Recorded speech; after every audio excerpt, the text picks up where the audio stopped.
धन्यवाद सर। आज के इस कार्यक्रम में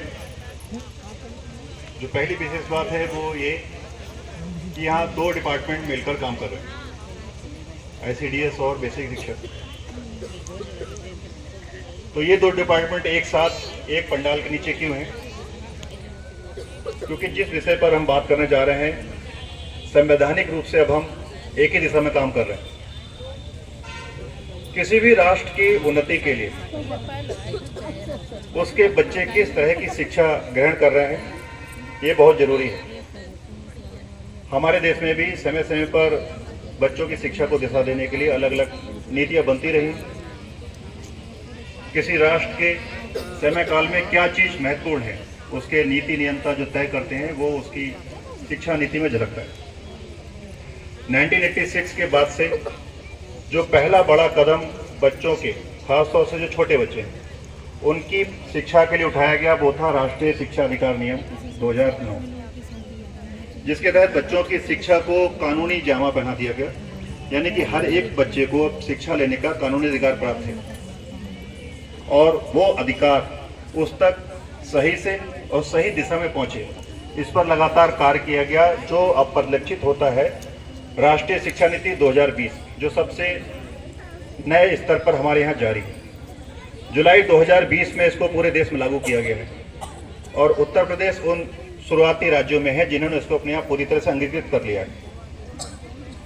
NEP 2020 के अगर मैं आधार स्तंभ पे बात करूं, इसको बनाने वालों ने जिन कुछ बिंदुओं को मुख्य रूप से नीति के अलग अलग धाराओं में दिखाया है, तो उसमें जो पहला बिंदु है कि हर एक बच्चा किसी न किसी रूप में विशिष्ट है,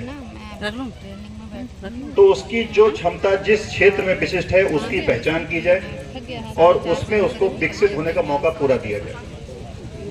तो पहला स्तर है पहचान, और फिर है उस पहचान के बाद उस क्षमता को विकसित करने के लिए उठाए जाने वाले कदम। दूसरा, बुनियादी साक्षरता, यानी कि जो बहुत प्राइमरी लेवल पे बच्चे पढ़ रहे हैं, उसमें भाषा और संख्या, ये दो बिंदु ऐसे हैं जो प्रत्येक व्यक्ति के पूरे जीवन को परिलक्षित करते हैं, प्रभावित करते हैं। भाषा पर पकड़ है तो उसके सोचने समझने की क्षमता विकसित होती है, वो नए नए तरह के साहित्य, नए नए तरह के विचारों को अंगीकृत कर सकता है। संख्या ज्ञान दैनिक जीवन में हर जगह काम आता है। देखा गया है कि बहुत से बच्चे इनमें पिछड़ जाते हैं और जो शुरुआती वर्षों में वो फिर पूरे जीवन काल इससे प्रभावित रहते हैं। तो इसको भी ध्यान में रखा गया है। इससे जुड़े हुए एक प्रोग्राम अलग से हमारे यहाँ जो कि पूरी तरह से बेसिक स्कूलों में चल रहा है, निपुण के नाम से, वो पहले संचालित चल रहा है और इसी का एक विस्तृत रूप ECC के रूप में आंगनवाड़ी तक पहुंचा है। पूरी नीति को बहुत लचीला बनाया गया है ताकि बच्चा अपनी क्षमताओं के अनुसार, अपनी इच्छा के अनुसार अपने सीखने के क्षेत्रों को अंगीकृत कर सके। कला और विज्ञान पहले दो अलग अलग परिदृश्य पैदा करते थे, यानी कि एक ऐसा बच्चा जो कला के साथ विज्ञान में आगे बढ़ना चाहता है, उसके लिए रास्ते नहीं थे, उसको नई शिक्षा नीति में सम्मिलित कर लिया गया। अब किसी भी धारा में आप एक साथ आगे बढ़ सकते हैं। इसके साथ ही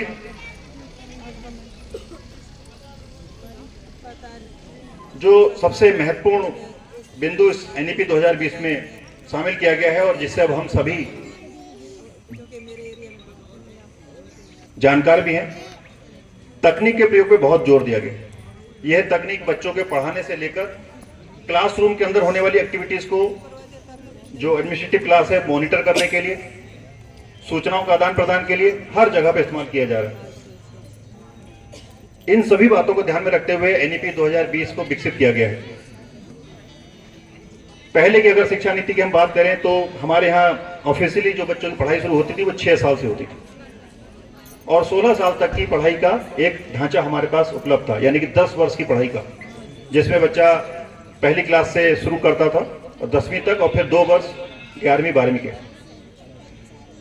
इसमें बच्चों की वह उम्र जो वो घर पर ज़्यादा समय गुजारते हैं, यानी कि लगभग 6 वर्ष तक की, उसको नजरअंदाज किया गया था। लेकिन NEP 2020 में इसी पर ज़्यादा फोकस किया गया और इसी हिस्से पर बात करने के लिए आज हम सब इस पंडाल के नीचे हैं।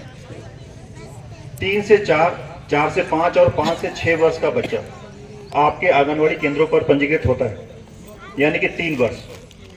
और विज्ञान और तमाम शोध कहते हैं कि यही शुरुआत के जो 6 वर्ष हैं बच्चे की, उसमें उसके ब्रेन का 85% हिस्सा एक्टिव हो चुका होता है।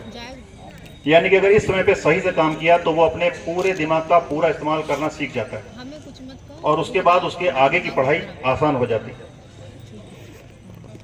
तो जो शुरुआत के 3 वर्ष आपके केंद्र पर और आगे के 2 वर्ष यानी कि कक्षा 1 और कक्षा 2, ये प्राथमिक विद्यालयों के अंदर जो शुरुआत के वर्ष हैं यानी कि 5 वर्ष, इन्हें कहा गया है फाउंडेशन स्टेज। इसके बाद आता है आपका आगे के हमारे वर्ष, जिसमें बच्चा 6 साल से 8 साल तक पढ़ता है।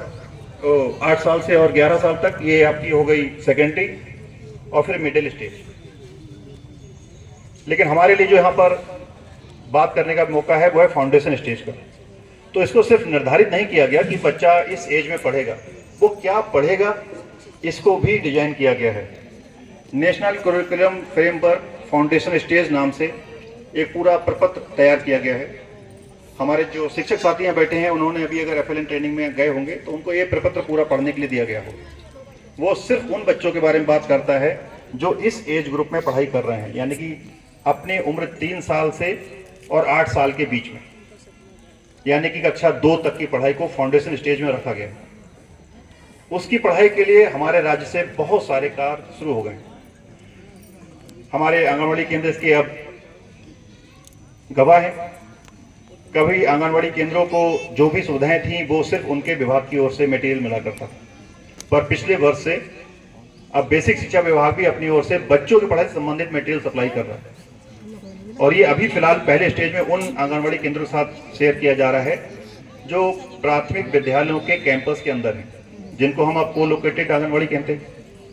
तो प्राथमिक लेवल पे पहले उनको मिल रहा है ताकि वो बच्चों का जो उनके केंद्र पे आ रहे हैं उस मटेरियल का इस्तेमाल करके उनकी शिक्षा को सुनिश्चित कर सके। इसकी मदद के लिए हर स्कूल से एक टीचर को उनके साथ नोडल बनाया गया है ताकि वो, चूंकि टीचर्स पहले ही पढ़ाई लिखाई के संबंध में जुड़े रहते हैं, तो वो उनकी मदद कर सकें अगर कहीं परेशानी आ रही है मटेरियल की समझ में। यहाँ तक कि आंगनवाड़ी जो हमारी कार्यकर्ती हैं उनकी एक ट्रेनिंग भी बेसिक शिक्षा और आपके डिपार्टमेंट के बीच पिछले साल से चल रही है। पहला फेज उसका हो चुका है, सभी को ट्रेनिंग दी गई है ताकि वो मटेरियल का इस्तेमाल कर सकें, पेडागोजी से जानकार ले सकें, पेडागोजी कैसे इस्तेमाल करनी है, क्लासरूम के अंदर कैसे काम करना है। क्योंकि अभी तक ज़्यादातर आप लोगों का कार्य जो था वो बच्चों के स्वास्थ्य से ज़्यादा जुड़ा हुआ था बजाय उनकी शिक्षा से। उसका फोकस अब धीरे धीरे शिफ्ट किया जा रहा है NEP 2020 को ध्यान में रखते हुए, जिसमें आपको अब बच्चे के स्वास्थ्य के साथ साथ उसका जो मानसिक विकास हो रहा है उस पर भी कार्य करना है। और इसमें मदद के लिए हमारे जो टीचर्स नोडल हैं वो मदद कर ही रहे हैं। तो अगर मैं इस कार्यक्रम में ज़्यादा बात कहूँगा तो मेरे अगले वक्ता को परेशानी हो जाएगी क्योंकि अगला बिंदु ये जो मैं आगे एक्सटेंशन देना जा रहा हूँ प्री प्राइमरी से जुड़ा हुआ, वो आप ही के पास। पर इसमें जो मुझे बताया गया कि राज्य सरकार और क्या कोशिश कर रही है, तो इसमें मैं एक जानकारी देना चाहूँगा। बेसिक शिक्षा विभाग में एक पूरी टीम है जो सुपरविजन का वर्क करती है स्कूलों के अंदर। कहीं समस्या आ रही होती है तो हैंड होल्डिंग टीचर्स की करते हैं, सूचनाओं को कलेक्ट करते हैं और उसे राज्य तक पहुंचाते हैं ताकि राज्य उस सूचना को एनालाइज करके आगे की पॉलिसीज को निर्धारण कर सकें। और ये सारा काम रियल टाइम में होता है। रियल टाइम समझते हैं? मैंने अभी आपसे कोई बात पूछी और उसी समय ये बात राज्य को पता लग जाए, तो इस तरह से रियल टाइम होता है कि app based data per day collect किया जाता है, तुरंत सिंक करके और सर्वर पर जाता है। उस ऐप में एक अपडेट अभी कुछ दिनों पहले ही हमें मिला है। वो अपडेट ये बताता है कि अब ऐसे आंगनवाड़ी केंद्र जो को-लोकेटेड हैं, मतलब प्राथमिक विद्यालय के कैंपस के अंदर या बिल्कुल उसकी बाउंड्री से सटे हुए, उन आंगनवाड़ी केंद्र का सुपरविजन भी अब ये टीम करेगी जो कि बेसिक शिक्षा की ओर से है। और इससे संबंधित तमाम जानकारी दोनों डिपार्टमेंट के बीच में शेयर की जा चुकी है, जिसमें वो आपका जो आंगनवाड़ी का केंद्र का कोड होता है, उस कोड के जरिए आपके आंगनवाड़ी केंद्र को सर्च अपने ऐप में कर लेंगे और फिर आपसे जुड़ी हुई जानकारियां वो रियल टाइम में सबमिट करेंगे। कोई परेशानी आ रही है तो वो भी सबमिट होगी। परेशानी से मतलब पेडागोजिकल प्रॉब्लम आ रही हो, कोई चीज़ ऐसी हो जो आपको लग रहा हो कि हम करते हैं पर बच्चे ऐसे करते नहीं हैं जैसे आपने कहा है, तो वो वहाँ पे हैंड होल्डिंग भी की जाएगी। आप उनसे पूछ सकते हैं पलट के, जो भी वहाँ जाएगा आपके केंद्र पर ये काम अभी पहले सिर्फ कोलोकेटेड आंगनवाड़ियों के लिए लागू हुआ है। तो राज्य सरकार का ये एक जो कदम है, ये दोनों डिपार्टमेंट के बीच में पूल बनाने का काम किया जा रहा है, ताकि दोनों का उद्देश्य एक ही है। जो एज ग्रुप 3 साल से शुरू होता है और 8 साल तक है अभी फिलहाल फाउंडेशन स्टेज, दोनों पे एक साथ काम किया जा सके। और जो आंगनवाड़ी केंद्रों से बच्चे हमारे यहाँ क्लासेस में शिफ्ट होते हैं पहली क्लास में, तो उसमें एक पूल ब्रिज कोर्स के रूप में बाल वाटिका जैसा एक शब्द इस्तेमाल किया जाता है कि जो बच्चे आपके यहाँ से आ रहे हैं उन्हें 3 महीने तक पहले बाल वाटिका के रूप में क्लास 1 के शुरुआती स्टेज में 3 महीने के लिए रखा जा रहा है। एक पैरेलल कोर्स चलाया जाता है ताकि बच्चा पूरी तरह से अब एजुकेशन जो फॉर्मल एजुकेशन है उसे लेने के लिए तैयार हो जाए और फिर वो क्लास 1 की पूरी तरह से एक्टिविटी में शामिल हो जाए। तो मुझे लगता है कि राज्य सरकार के प्रयास अभी बिल्कुल प्राइमरी स्टेज पे हैं और ये धीरे धीरे रंग लाएंगे, हमारी और आपकी मेहनत रंग लाएगी। और उत्तर प्रदेश जो NAS का एग्ज़ाम हर साल सेंट्रल गवर्नमेंट कंसर्न करती है, तो 2017 को जो था उसमें हम बहुत अच्छी पोजीशन तो नहीं थे, पर इस साल पिछले साल जो हुआ था उसमें हमारी पोजीशन काफ़ी अच्छी है। पर ये तब है जब हम इस प्रोग्राम को पूरी तरह से रन नहीं कर पाएंगे। अब ये मटेरियल आपको अभी आप डिस्प्ले कर रहे हैं, सारा इस्तेमाल होगा, तो उम्मीद है तमाम पैरामीटर्स पे, और सिर्फ संख्यात्मक रूप से नहीं गुणात्मक रूप से भी हम काम कर ले जाएंगे और उन बच्चों में ये चीज़ दिखेगी कि बच्चे अब कोरे नहीं हैं। ये कह कर हम उन्हें नहीं छोड़ सकते कि वो उनका बैकग्राउंड ऐसा है कि सपोर्ट नहीं कर रहा है। उसी बैकग्राउंड की कमी पूरा करने के लिए हम इसी कार्यक्रम चला रहे हैं, क्योंकि बच्चा अपने दिन का कम से कम 2 घंटा आंगनबाड़ी केंद्रों पे गुजारता है और अगर स्कूल में आ जाता है तो करीब 6 घंटे गुजारता है। छोटे बच्चे के लिए 2 घंटा सफिशिएंट समय है एक नई चीज़ उसके अंदर इंड्यूस करने के लिए। इस चीज़ को राज्य सरकार और केंद्र सरकार पहचान रही हैं और अपनी नीतियों में उसको लागू किया हुआ है और ये नीतियां अब धीरे धीरे धरातल पे आ गई हैं।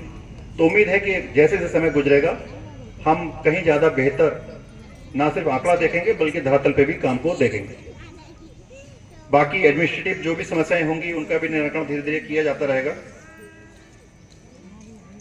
और ये सभी हमारे संवैधानिक और प्रोफेशनल लाइफ का हिस्सा हैं और हमें इन्हें पूरा करना ही है। NEP 2020 पूरी तरह से भारत के भविष्य को बदल के रख देने के लिए बनाई गई है, क्योंकि विश्व बहुत तेजी से बदल रहा है, टेक्नोलॉजी हर जगह हावी हो रही है। तो ऐसे में ऐसा ना हो कि बड़ी संख्या में बच्चे इन चीज़ों से दूर रह जाएं। इसीलिए हम देख रहे हैं कि हमारे यहाँ स्मार्ट क्लासेस स्टेबल की जा रही हैं। अभी तक ये इंडिविजुअल एफर्ट होते थे, अब सरकार के स्तर से, राज्य सरकार की ओर से भी इसको बाकायदा फंड किया जा रहा है और हर जनपद में स्कूलों को स्मार्ट क्लास के रूप में स्टेबल किया जा रहा है, ताकि बच्चे टेक्नोलॉजी के मामले में पीछे न रह जाएं। आने वाले समय में यही उस वक्त की टेक्नोलॉजी को हैंडल करेंगे और जिस देश का नागरिक बदलते प्रदेश के अनुसार अपने आप को बदल लेता है वो बेहतर होता है, मजबूत होता है, ताकतवर बनता है और सभी की समृद्धि के लिए कार्य कर सकता है। धन्यवाद। बहुत बहुत धन्यवाद पाठक जी, आपने बहुत ही कम समय में और बहुत ही विस्तृत चर्चा करी हमारी राष्ट्रीय शिक्षा नीति 2020 के बारे में। और जैसा कि अभी पाठक जी आप सभी से चर्चा कर ही रहे थे, बात करी इन्होंने राष्ट्रीय शिक्षा नीति के अंतर्गत शिक्षा के बदलते हुए ढांचे के बारे में। तो जो पहले हमारी शिक्षा चला करती थी वो 10+2 के फ्रेमवर्क पे थी, यानी कक्षा 10 तक की शिक्षा को हम एक अंग के